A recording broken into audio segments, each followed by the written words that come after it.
passado, foi sendo transformado desde que o complexo Barragem de Oiticica começou a ser construído bem aqui no Seridó. Falar desse complexo Barragem de Oiticica é falar de um drama que tem em toda a nossa comunidade. Essa barragem começou em 2013, né? Nós não fomos avisados que ia começar a reiniciar essa obra de novo, porque essa obra foi iniciada dentro da década de 50 e eles retomaram em 2013. Nós não fomos informados que essa obra ia recomeçar e fomos surpreendidos com máquinas e caminhões dentro da nossa comunidade, né? Onde não tem estrutura, não tinha fiscalização nem nada, e foi aí que nós tomamos uma decisão de paralisar a primeira vez essa obra, porque está gerando muito tumulto, muita gente doente com poeiras. E assim, foi muito complicado para nós que morávamos aqui na comunidade. Vieram procurar a igreja, quem respondia pela igreja é Padre Ivanov. E uma frase bonita de Padre Ivanov para eles foi: a igreja não vai abandonar vocês.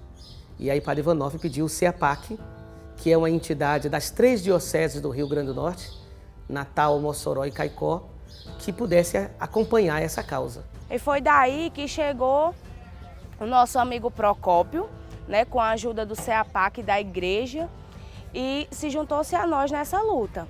E a gente foi correndo atrás dos nossos direitos dia a dia. E uma coisa que tem sido a bandeira do CEAPAC, que é a bandeira da igreja, primeiro, nós não queremos assumir a causa do povo.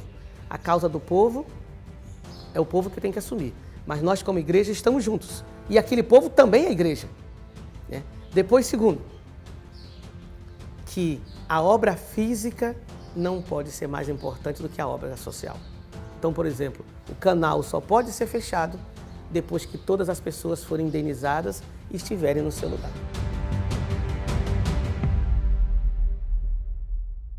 Oiticica fica no município de Jucurutu, a 260 quilômetros da capital natal.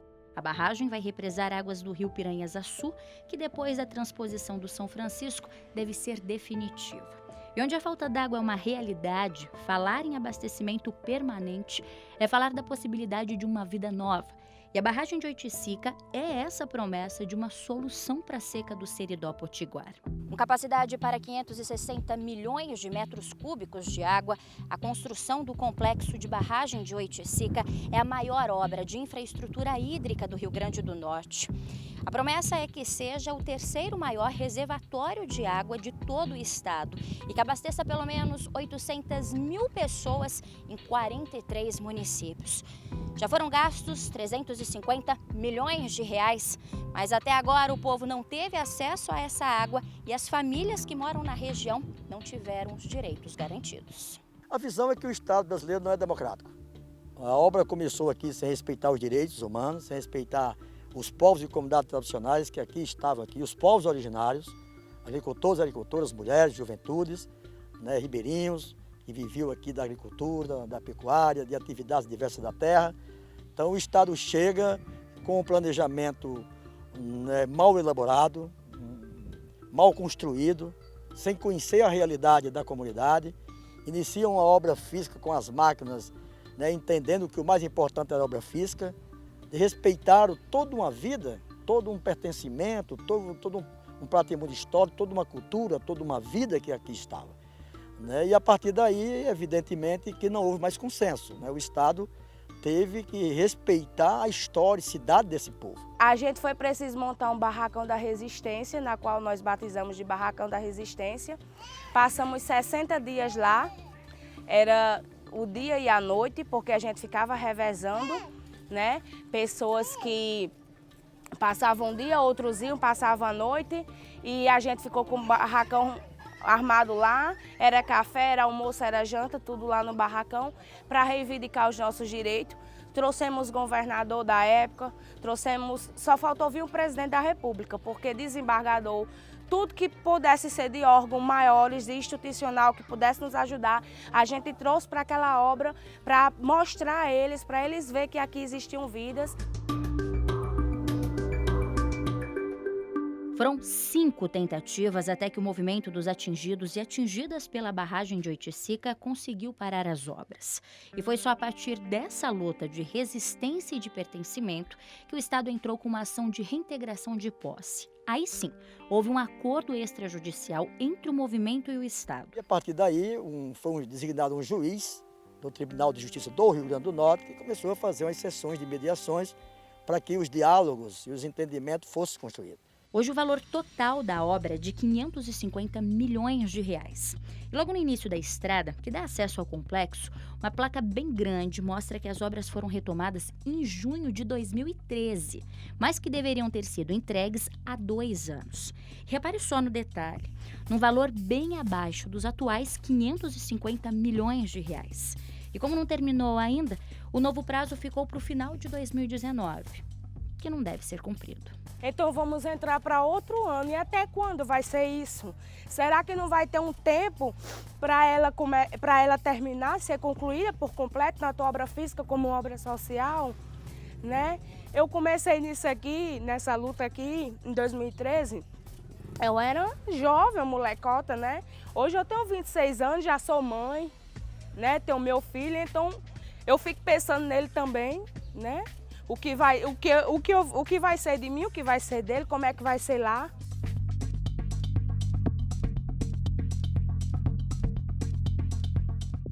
Nós estamos na comunidade Barra de Santana, a nova Barra de Santana, sonhada, desejada, mas paralisada, mais silenciada, mais abandonada. Há mais de um mês que essa obra está aqui parada, abandonada, né, evidentemente fruto de um processo de construção equivocado, de uma empresa, de um consórcio que chega aqui e começa a obra, né, de forma muito equivocada, né, a própria terraplenagem mal feita, né, inclusive fora de padrões. Depois começa a ter um conjunto de vistas e construções, uma empresa que não tinha capacidade técnica nem financeira para tocar a obra, e foi tocando essa obra, a comunidade foi reagindo, né, foi denunciando. E o Ministério Público Federal, a pedido do movimento dos atingidos e atingidas pela barragem, fez uma perícia bem detalhada que apontou graves falhas estruturais na construção das casas. O Ministério Público entrou com uma ação civil pública federal, a juíza né, citou todos os órgãos envolvidos, né, isso já houve a primeira audiência, e a primeira audiência determinou que o Estado fizesse uma perícia em todas as casas. E o Ministério Público recebeu já o primeiro resultado dessa perícia, né, um primeiro relatório, né, e se identificou que precisa de mais de R$500 milhão, R$600 mil, para resolver, né, todos esses requisitos de construção. Acontece que afastou a empresa já faz mais de um mês, não se chega a um acordo, há uma disputa jurídica de entendimento. A própria PGE, Procuradoria Geral do Estado, até agora não se posicionou. Né? Foi feita uma reavaliação desse processo, a PGE não conseguiu se reposicionar ainda. Enquanto não se reposiciona, a obra física avança, continua e a comunidade entra em pânico. O tema da transposição do Rio São Francisco, que na verdade não é transposição do São Francisco, é interligação de bacias, é um projeto do Segundo Império. Por que uma coisa dessa, tão vital, que é água, para o Nordeste, a coisa é tão morosa? É porque, de fato, o Estado não tem recursos? Ou falta visão política? Falta uma visão nacional? Se governa apenas para uma parte do país, né?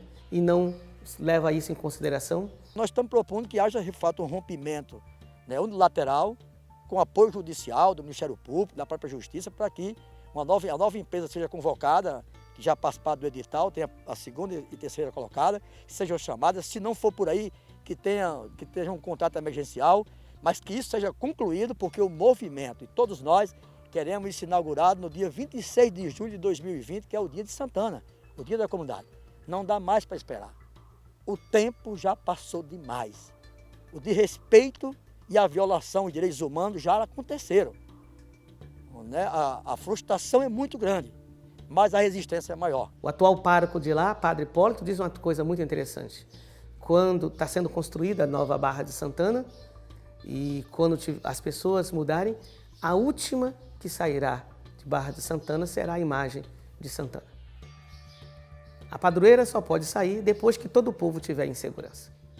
Eu acho que é um gesto simbólico da presença da igreja. A igreja só se retira dali e nós não entramos ali de intrometidos, não chegamos ali de intrometidos, chegamos porque o povo viu que poderia contar com o apoio da igreja. Não é fácil. Nós que moramos aqui não é fácil, é muito complicado. A gente vai lutando com dentes e unhas. A justiça de hoje é muito incompetente com a gente. E a luta é muito grande e até hoje eu acho que no dia que nós sair vai ser uma história muito grande dessa barragem de Oiticica.